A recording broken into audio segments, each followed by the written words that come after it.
आयुष्यावर आशा बाळगल्यास जीवनातील सर्व प्रसंगाशी सामना करण्याची योग्यता तुमच्यात लवकर येईल.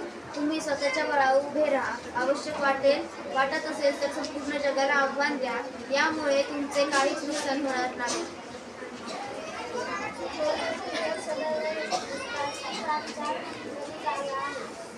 आणि या एकांकिक प्रयत्नामुळे सात दिवसापर्यंत गेले आहे.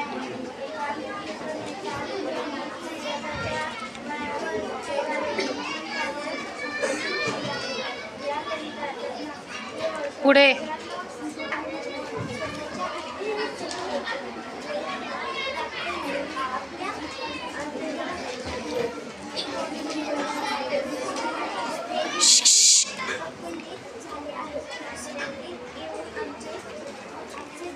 पुढे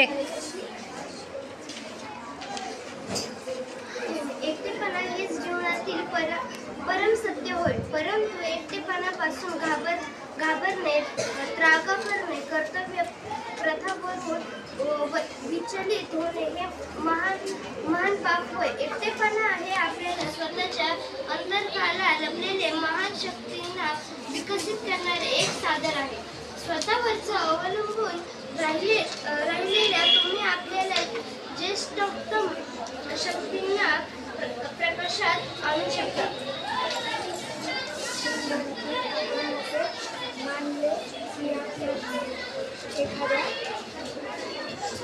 पुढे एखाद्या हातमगाने तुम्हाला त्रास दिला व तुमचे हात दुखावले तर काय करूया?